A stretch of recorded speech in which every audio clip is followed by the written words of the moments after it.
Welcome to the deep dive. We sift through the sources to bring you, well, the core knowledge you really need. Glad to be here. Today, we're diving into global finance, and honestly, there's this huge paradox defining banking right now. It's pretty staggering. It really is. Our sources, mostly these big global banking reviews, they point to this massive contradiction. Get this. In 2024, global banks pulled in a record-breaking $1.2 trillion in profit. Well, hold on, $1.2 trillion. Just so you, our listener, get the scale, that's more profit than what several giant tech companies put together. Sounds like things couldn't be better. Yeah, is the highest profit total ever recorded for any industry, globally, ever.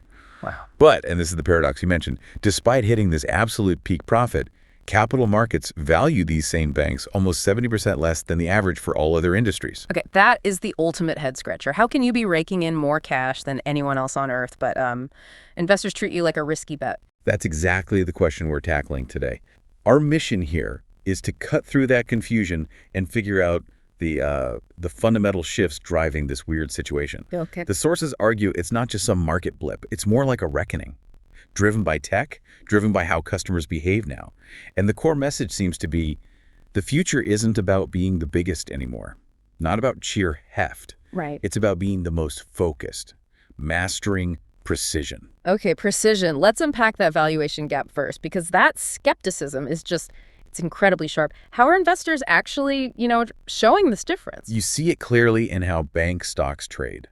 Right now, banks have a price-to-book ratio of just 1.0, basically flat. Meaning their market value is pretty much just what their assets are worth on paper, like valued only on today. Exactly. Zero premium for future growth, essentially. And the average for everyone else. Yeah. The rest of the market. Right. It's hovering around 3.0. So yeah, that's a massive 67% valuation gap. Investors are basically shouting, we don't believe you can keep this up, and we definitely don't see much growth ahead. Okay, so why? Why are they so sure this $1.2 trillion party is temporary? What specific things do they think are, just fleeting? They see this peak profit being propped up by what the sources call unsustainable tailwinds. Think big macro forces that help banks a lot, but are already starting to fade. Like what, specifically? Well, mainly that long stretch of high interest rates, which really boosted their net interest margins. Also a peak in the global wealth cycle, which meant more fee income. And surprisingly, globally low risk costs. These things just aren't likely to last. Ah, okay. So investors are saying, nice while it lasted, but the tide's going out. What happens then if banks just stick to the old ways and these tailwinds disappear? Well, the outlook isn't great. Without a major strategic shift, without embracing that precision idea, the system faces what they call a reversion to the mean, meaning return on equity, or ROE, is likely to fall below the cost of capital in a lot of markets by 2030. Oof. And if your ROE is below your cost of capital, you're actively destroying shareholder value, right? Precisely. So the old playbook, just get bigger, acquire more assets, that model is fundamentally broken if they don't change course. That's the core argument. The era of heft, where just achieving massive scale was the key to success, that's pretty much over. The new game is precision. It's about being surgical, data-driven, hyper-granular, and reacting in real time. Okay, precision. If that's the new strategy, how do banks actually do it? What's in this precision toolbox you mentioned? What are the pillars? Right, the toolbox, it's about focusing resources exactly where they create the most value, regardless of how big the bank is. First pillar, technology. Okay. But not just throwing money at digital transformation. It's about moving away from those broad projects to the really surgical application of AI. Using it smartly to unlock real productivity gains and, crucially, better customer engagement. Got it. A scalpel, not a sledgehammer for tech. What's next? Second is understanding the new consumer. Banks need to forget those old, broad market segments. We're talking hyper-personalization, treating every single customer like a segment of one. Wow, okay. That sounds incredibly data-intensive. It is. It needs amazing precision in data analysis and marketing. Third pillar is capital efficiency. Right, managing the balance sheet. Yeah, but again, not just sweeping changes. It means getting down to micro-level, line-by-line discipline. The goal is finding and freeing up trapped capital money that isn't working hard enough and putting it exactly where it earns a better return. Makes sense. Find the lazy money and put it to work. And the last one. You mentioned M&A earlier. Banks love merging. Is that over? Not over, but the focus has to change completely. That's the fourth dimension. Targeted M&A. Stop chasing size just for size's sake. So what kind of targets? pursue deals focused on buying specific capabilities. Things like advanced AI models they don't have, critical data sets, or maybe access to very specific, profitable micromarkets, not just swallowing another big retail bank whole. That focus on AI capabilities leads us right into the big disruptor here, agentic AI. You said the efficiency gains sound amazing, but I feel a but coming. Why is AI a double-edged sword here? Well, the internal potential is huge. Agentic AI, and for you listening, that just means these autonomous AI bots that can handle complex financial tasks start to finish without a human. These are projected to cut banks' total costs by a net 15% to 20%. 15 to 20%? That's hundreds of billions of dollars industry-wide. Surely investors would love that. Shouldn't that help close that valuation gap? You'd think so. But here's the counterintuitive bit the sources highlight. Banks probably won't get to keep much of those savings. May not. Because competition is so intense. Just like with ATMs or online banking before, those efficiency gains will likely get competed away. They'll be passed on to customers as lower fees or maybe slightly better interest rates.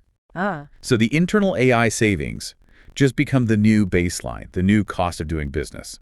Table stakes, essentially. So the banks invest heavily, make themselves more efficient, and then the customer gets the benefit. Okay, so if the internal gains get competed away, the real threat must be external, right? Where does AI attack that $1.2 trillion profit pool directly? Exactly. The serious danger comes from consumer-facing AI agents. Think of tools acting for you, the listener. These agents are designed to systematically destroy the bedrock of bank profits. Customer inertia. Inertia. You mean the fact that people often just can't be bothered to switch accounts for a better deal? Precisely that. It's why people leave cash sitting in savings accounts, earning almost nothing. It's too much hassle to move it. And AI agents are basically tireless, automated hassle removers. They're perfect inertia killers. They will constantly optimize everything for the consumer. The two most vulnerable areas right now look like deposit. The agent automatically scans the market constantly and shifts your cash to whoever is offering the highest yield, maybe daily or even hourly. No effort needed from you. Wow. Okay. And the second area? Credit card lending. The agent monitors your debts, especially high-interest credit card balances, and automatically finds ways to consolidate them into the cheapest possible loan or balance transfer offer. Again, working for you. So these AI agents, acting purely in my interest, are systematically finding and eliminating the bank's most profitable, high-margin products for me. That must have a massive impact. Oh, it does. The projections suggest this kind of disintermediation, the AI stepping between you and the bank, could slash global bank profit pools by $170 billion. That's about 9% of the entire global total. Wiped out. 9% just from automated optimization. That is genuinely staggering. If you take away inertia, can consumer banking even be highly profitable anymore? This feels like it's going to split the industry wide open. It absolutely will. The sources are very clear on this. You'll see a sharp divergence. The AI pioneers, the banks that really get ahead of this and use these precision tools effectively, they could actually see their return on tangible equity rate increase. Maybe by up to 4 percentage points. And RE, just to remind everyone, is a key measure of profitability, how well they use shareholder capital.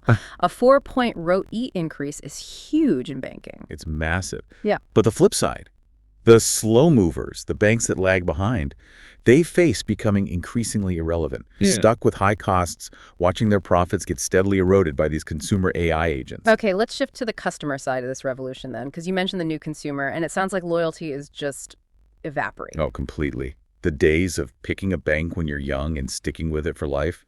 Gone.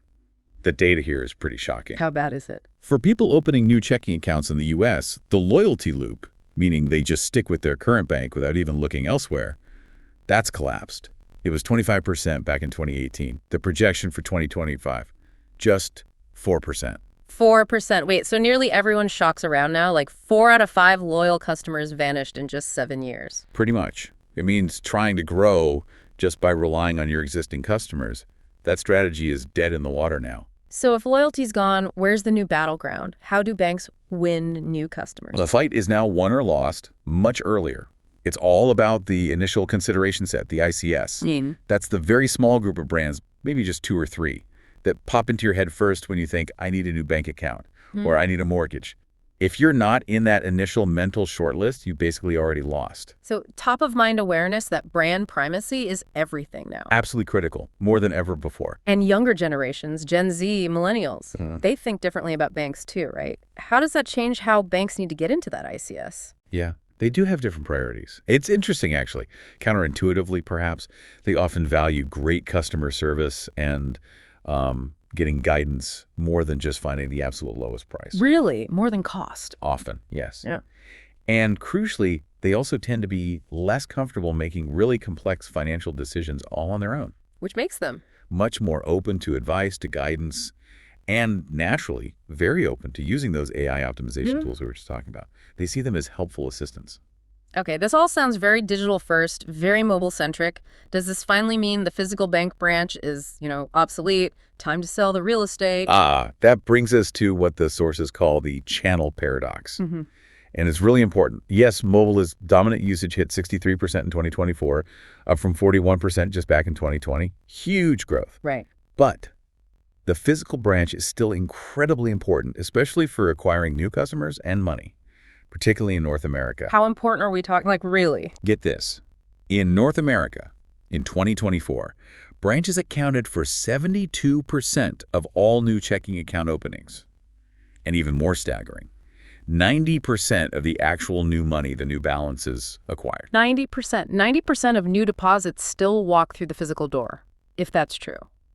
Why are banks everywhere still closing branches like crazy? Are they completely misreading the situation? It's not that branches are irrelevant. It's that their role has fundamentally changed. People don't go there for simple transactions anymore, obviously. Right. You use the app for that. Exactly.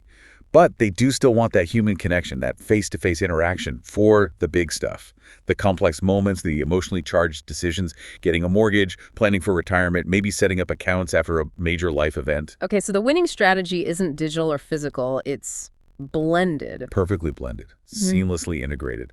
Mobile first for everyday convenience, yes, but with an easy, frictionless way to switch to human help in a branch or maybe video chat when you need that guidance or reassurance for the big decisions. So customers need to be able to hop between the app and a person without any friction. That's the key. The branch needs to evolve into this engine for advice, for building trust, for handling complexity, all tightly integrated with the digital experience. Banks that fail to nail that omni-channel precision, they're essentially walking away from the 90% of new money that still values that human touchpoint at key moments. Wow. This has been a really thorough look at a massive strategic shift. So just to recap the core issue, banks hit that record $1.2 trillion profit in 2024. Yep, highest ever.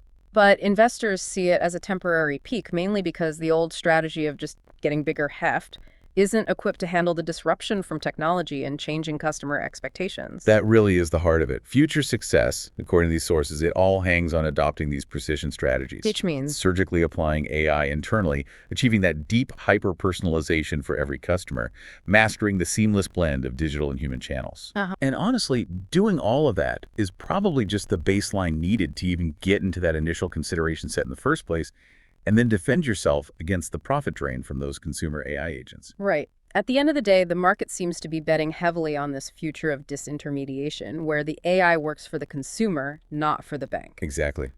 Which leads us to that final, really provocative question the whole industry needs to think about. Which is, as these AI agents get better and better at optimizing our finances, for us constantly finding the best savings rates, automatically consolidating our debt at the lowest cost, will we even know who our bank is in 10 years? Or maybe more to the point, will we even care? A genuinely unsettling thought about what financial identity might even mean down the road. Absolutely.